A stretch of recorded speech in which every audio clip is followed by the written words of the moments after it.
মাত্র 3 বছর বয়সেই মারা যাওয়ার কথা ছিল একজন অভিশপ্ত শিশুর।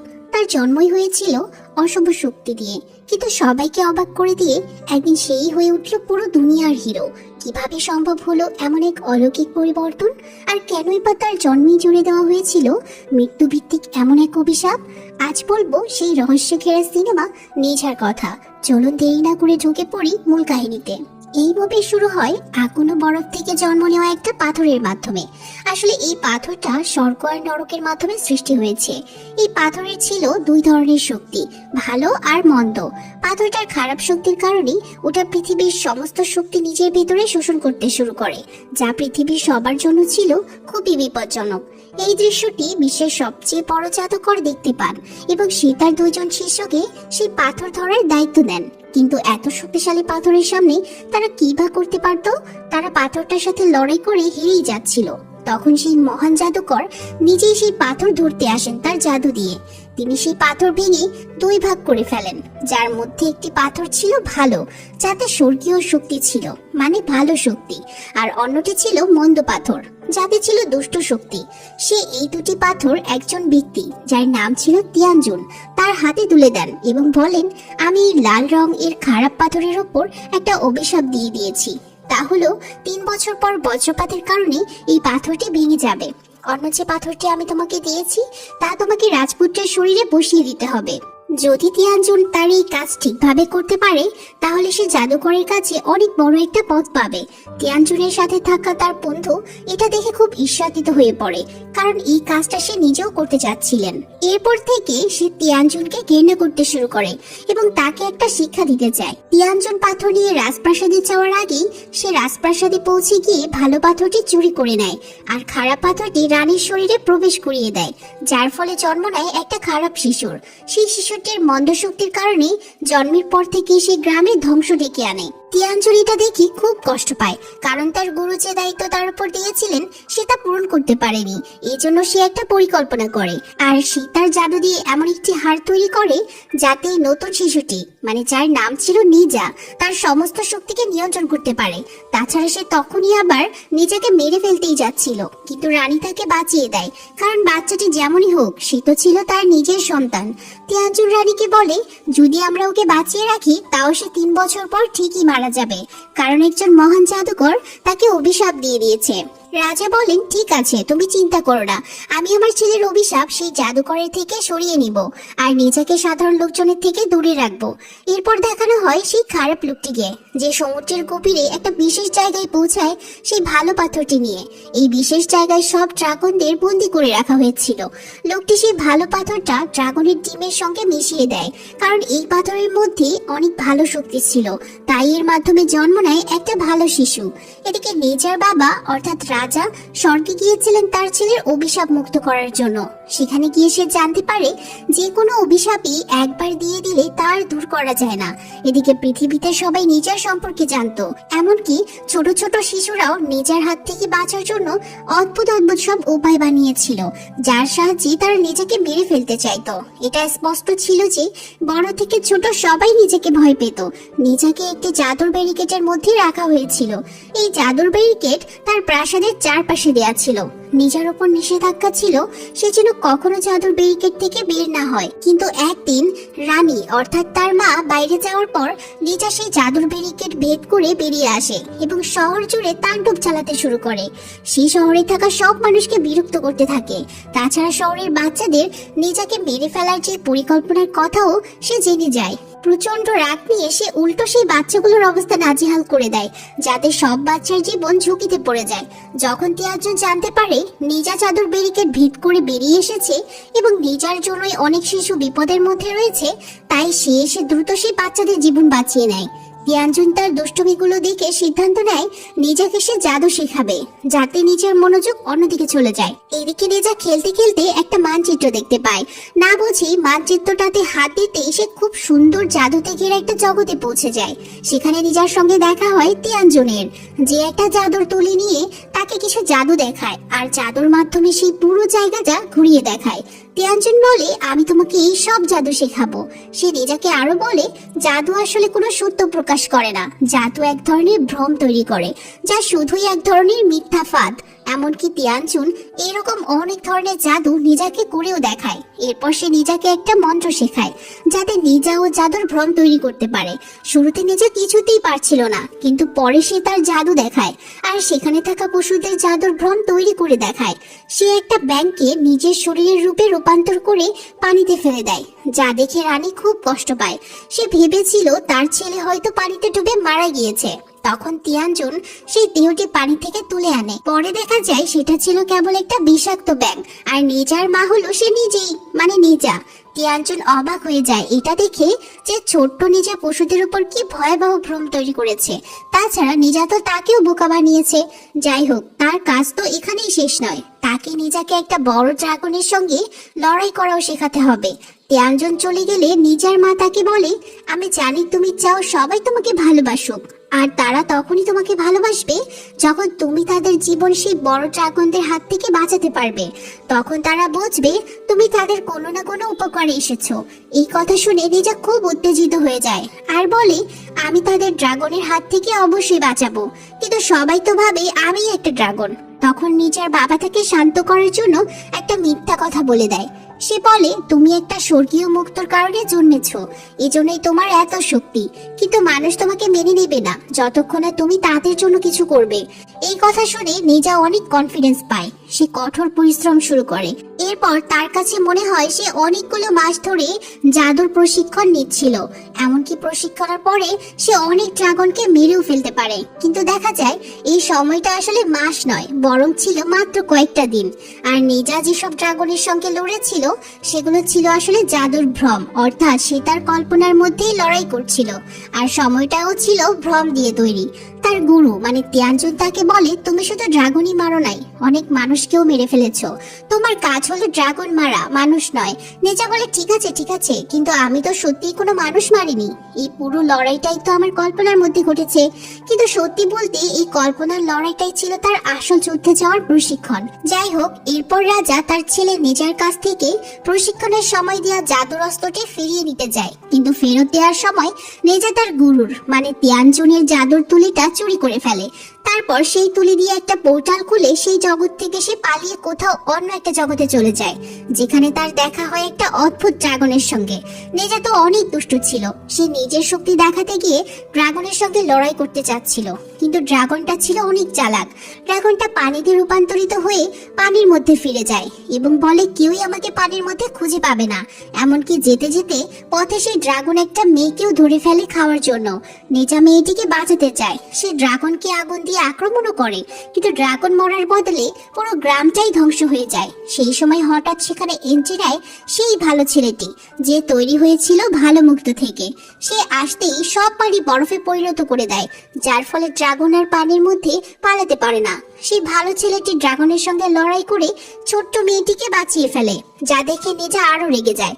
নিজা ভাবে, আমি যখন নায়ক হতে চাইলাম তখন আরেকজন নায়ক হয়ে গেল, এই মেয়েটাকে তো আমাকে বাঁচাতে হতো। এর আগে সে আবার মেয়েটিকে ড্রাগনের হাতে তুলে দেয়, যেন সে নিজেই আবার ড্রাগনের সঙ্গে লড়াই করে মেয়েটিকে উদ্ধার করতে পারে।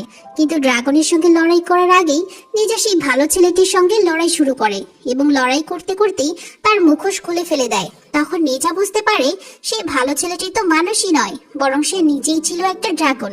যেমনটা আমরা আগেই জেনেছিলাম, ওই ছেলেটি আসলে জন্মেছিল ড্রাগনের ডিম থেকে।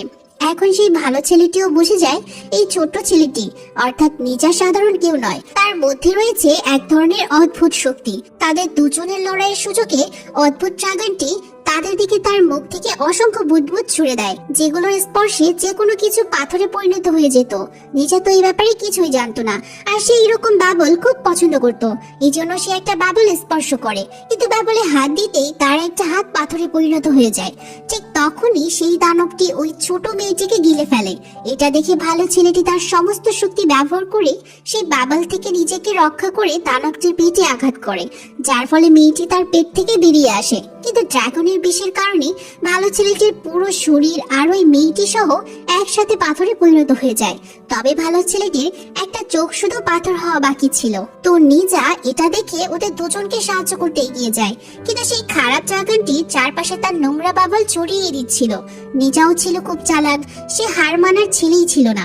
সে নিজের পাথরে পরিণত হওয়া হাতটা ব্যবহার করে সব পুতপুত ভেঙে ফেলে এবং সেই দানবটির কাছে পৌঁছে যায়।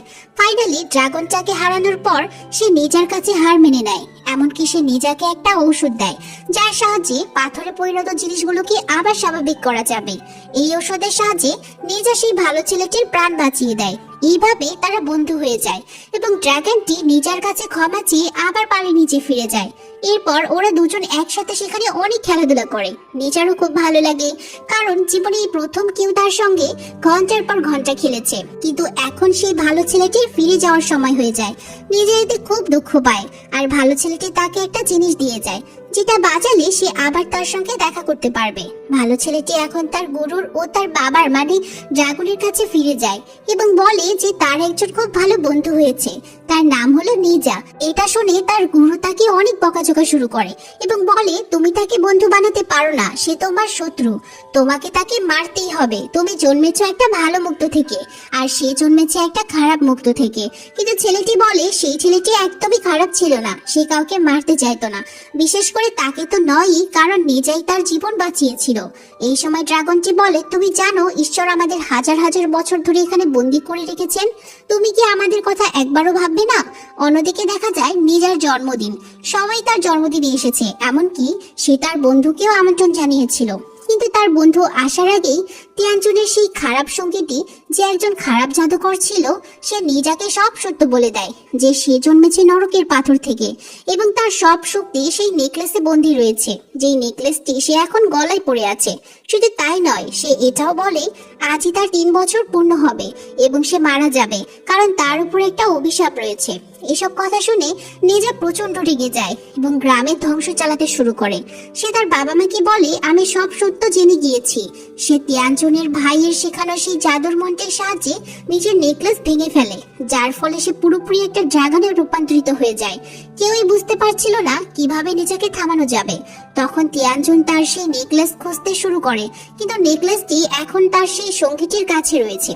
দেখা যায় সেই দুষ্টু লোকটি সেই ভালো ড্রাগন ছেলেটির পাশে দাঁড়িয়ে আছে।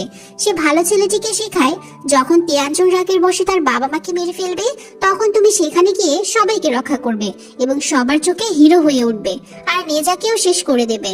এটা শুনে ভালো ছেলেটি খুব কষ্ট পায়। সে তার গুরুকে বলে, আমি নেজাকে শেষ করব ঠিক আছে, কিন্তু ও আমার জীবন বাঁচিয়েছে, তার বদলে আমাকে ওর বাবা মাকে বাঁচানোর অনুমতি দিন। গুরু অনুমতি দেয়। সে আর কিছু বলার আগেই সঙ্গে সঙ্গে ছেলেটি মাস্ক পরে নিজের নেকলেস নিয়ে চলে যায় নিজের বাবা মাকে বাঁচাতে। নিজে তার বাবা মাকে শেষ করার আগেই ভালো ছেলেটি তিয়ানচুনের সঙ্গে এসে তাকে নেকলেস পরিয়ে দেয়, যাতে নিজের সমস্ত শক্তি আবার বন্দী হয়ে যায়। কিন্তু ছোট হলেও সে তখনও প্রচন্ড রাগে ছিল। নিজা ওখান থেকে উড়ে পালিয়ে যায়, আর নিজের বাবা মা অর্থাৎ রাজা ও রানী ভালো ছেলেটিকে অনেক ধন্যবাদ জানায়। রাজা সন্দেহ করতে শুরু করে যে এই ভালো ছেলেটিও হয়তো সেই ভালো মুক্ত থেকেই জন্মেছে, কারণ সে তার কপালে সেই একই চিহ্ন দেখতে পায় যা তার ছেলে নিজের কপালেও ছিল। রাজা তার মাথা থেকে পোশাক সরিয়ে দেয়। তখন সবাই জানতে পারে সে একজন ড্রাগন। তাকে দেখে তিয়ানচুন বুঝে যায় তার সঙ্গী সেই পাথর চুরি করে ড্রাগনদের হাতে তুলে দিয়েছিল। সে তার সঙ্গীকে বলে, দেখো ঈশ্বর তোমাকে সবচেয়ে ভয়ঙ্কর শাস্তি দেবেন। আর ওদিকে সেই খারাপ লোকটি সবাইকে বলে, তোমরা সবাই তো মরতেই যাচ্ছ, এই কথা ঈশ্বরকে বলবে কে? সেই সঙ্গে সে তার সেই ভালো ছেলেটিকেও উস্কে দিচ্ছিল। সে বলে, তুমি একজন ড্রাগন, মানুষ তোমাকে কোনোদিন গ্রহণ করবে না, তোমার উচিত ওদের মেরে ফেলা, কারণ সে তো একজন ড্রাগনের সন্তান, যার কাজ ছিল ড্রাগনদের রক্ষা করা। এই কথা শুনে ছেলেটি সমুদ্রের পানি একত্র করে জমিয়ে ফেলে, যাতে সেই শক্তির সাহায্যে একসাথে পুরো গ্রাম ধ্বংস করে দেওয়া যায়।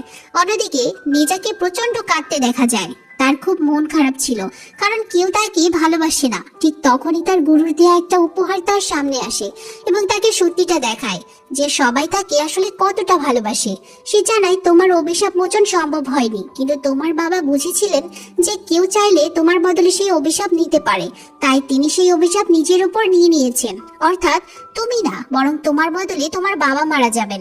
এইসব জানতে পেরে নিজে বুঝতে পারে সবাই সত্যিই তাকে কতটা ভালোবাসে, আর সে তাড়াতাড়ি তার বাবা মায়ের কাছে ফিরে যেতে চায়। ফিরে যেতে সে তার গুরুর কাছ থেকে জানতে পারে তারই বন্ধু অর্থাৎ সেই ভালো ছেলেটি এখন পুরো গ্রাম ধ্বংস করে দিতে চাচ্ছে, যাতে কেউ ঈশ্বরকে গিয়ে বলতে না পারে ছেলেটির গুরুই সেই ভালো পাথরটি চুরি করেছিল। এটা শুনে নিজা তো খুবই রেগে যায় এবং এরপর শুরু হয় নিজা আর সেই ভালো ড্রাগনের মধ্যকার যুদ্ধ। যদিও ড্রাগনটি ছিল ভালো, তবুও সে খারাপ কাজ করছিল। নিজা তার পক্ষ থেকে খুব ভালোভাবে লড়াই করছিল, কিন্তু তার শক্তি ছিল সেই ড্রাগনের চেয়ে কম, কারণ তার গলায় থাকা লকেট তার শক্তি কমিয়ে দিচ্ছিল। এজন্য সে বুদ্ধি করে সেই খারাপ জাদুকরের শেখানো মন্ত্র উচ্চারণ করে তার গলা থেকে লকেট খুলে ফেলে এবং তার নিজের গুরুর শেখানো জাদু ব্যবহার করে এমন একটা ম্যাজিক্যাল ভ্রম তৈরি করে যাতে দেখা যায় ভালো ড্রাগনের গুরু তার সামনে দাঁড়িয়ে আছেন। যদিও সে ছিল নিজা নিজেই, এদিকে কেই বা নিজের গুরুর সঙ্গে লড়াই করতে পারে।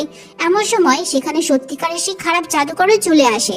নিজা তখনই জাদু দিয়ে তার অস্ত্রটাও পাল্টে নিয়েছিল সেই জাদুকরের কাছ থেকে। এই কারণে ভালো ড্রাগন বুঝতেই পারছিল না যে কে তার আসল গুরু আর কে নিজা।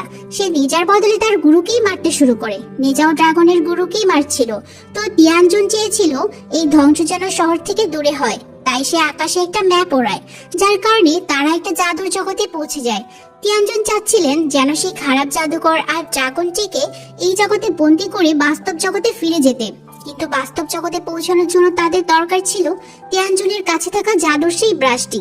এই ব্রাশটি নেওয়ার জন্য তাদের চারজনের মধ্যে এক প্রস্ত যুদ্ধ শুরু হয়। যুদ্ধ চলাকালীনই তারা কোনো একভাবে বাস্তব জগতে ফিরে আসে, যেখানে সেই ভালো ড্রাগন নিজের বাবা মাকে মারতেই যাচ্ছিল। তখন নিজা এসে তাদের বাঁচাতে চেষ্টা করে। এই আক্রমণ এতটাই শক্তিশালী ছিল যে নিজা অজ্ঞান হয়ে যায়। সেই ড্রাগন তখন শহরের উপর জমে থাকা বরফ ভাঙতে শুরু করে, যাতে সবাই একসাথে ধ্বংস হয়ে যায়। সেই সময় নিজের জ্ঞান ফিরে আসে। সে তার সব শক্তি একত্র করে বরফ পড়ে থামানোর চেষ্টা করে। এরপর সেই ড্রাগনটি তাকে জিজ্ঞেস করে, তুমি কেন এসব মানুষকে বাঁচানোর চেষ্টা করছো? তুমি তো একজন শয়তান। নিজা জবাব দেয়, শয়তান হয়ে জন্মালে সবকিছু শেষ হয়ে যায় না। আমার চিন্তা ভাবনা ভালো, আর আমি মানুষদের রক্ষা করতে চাই। এরপর সে সমস্ত বরফ গলিয়ে দেয় এবং ড্রাগনকেও বন্দি করে ফেলে। ভালো ড্রাগন তাকে মেরে ফেলতে বলছিল, কিন্তু নিজা বলে, না, আমি তোমাকে মারবো না, কারণ একমাত্র তুমিই আমার ভালো বন্ধু। ঠিক তখনই আকাশ থেকে বজ্রপাত শুরু হয়ে যায়। নিজা বুঝতে পারে এখন সেই অভিশাপের সময় এসেছে। যেহেতু নিজের বাবা অভিশাপটি নিজের উপর নিয়েছে, তাই তার বাবা মারা যাবে। নিজা দ্রুত সেই অভিশাপের কাগজটা ছিঁড়ে ফেলে, যার ফলে অভিশাপ আবার নিজের উপর ফিরে আসে। এইভাবে তার বাবা বেঁচে যায় এবং নিজা মারা যেতে থাকে। নিজা মারা যাওয়ার আগে ভালো ড্রাগনটি সেই বজ্রপাতের মধ্যে ঢুকে পড়ে। সে নিজেকে বাঁচানোর অনেক চেষ্টা করে। এই সব কিছু দেখে তাকে সাহায্য করতে তিয়ানজুন বজ্রপাতের মধ্যে ঢুকে যায়, কিন্তু কেউই ঈশ্বরের বিরুদ্ধে দাঁড়াতে পারবে না, কারণ ঈশ্বর যা ঠিক করেছিলেন তাই তো ঘটবে। দেখা যায় নিজা এবং ভালো ড্রাগন দুজনেই মারা যায়, কিন্তু কোনো একভাবে তিয়ানজুন তাদের আত্মাগুলি বাঁচিয়ে রেখেছিল। সেই সাথে এই মুভিও এখানেই শেষ হয়। তো যদি কেউ এর দ্বিতীয় পর্বটা দেখতে চান, অবশ্যই কমেন্টে জানাবেন। দেখা হবে আবারও কোনো নতুন গল্প নিয়ে। সে পর্যন্ত আল্লাহ হাফিজ।